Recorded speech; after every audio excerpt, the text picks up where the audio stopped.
What are you going to tell us today, Shivam? So today we are going to talk about a multimedia device pairing with a desktop computer.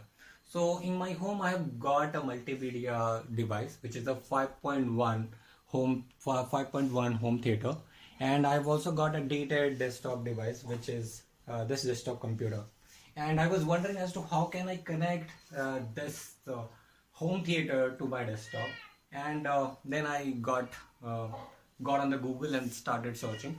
I realized that there are two ways to do it. One is that you can use a Bluetooth adapter and then try to pair it with the Bluetooth mode of this multimedia speaker. So you can put it in the Bluetooth mode. You have to have this kind of adapter, which is also available on Amazon.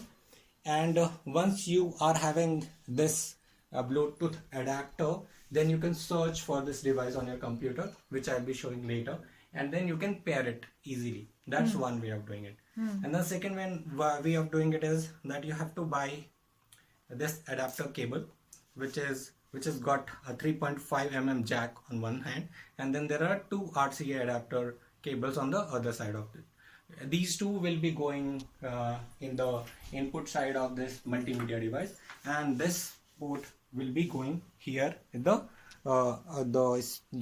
headphone or the output side of it. So here you can put this jack, 3.5 mm jack, and then you can just use these two RCA adapter cables and come, and it is very easily identifiable. You can see that there is a right hand side and it's in red color, and then there is a left hand side which is in white color. All you got to do is that you have to just put these two jacks here in the ports, and that will be that. Yeah, so this is pretty handy when say you are using one other Bluetooth device which is like a mouse or a keyboard, and then there are no other ways for you to connect, so then you got to buy this cable. So yeah, that's in the simple video.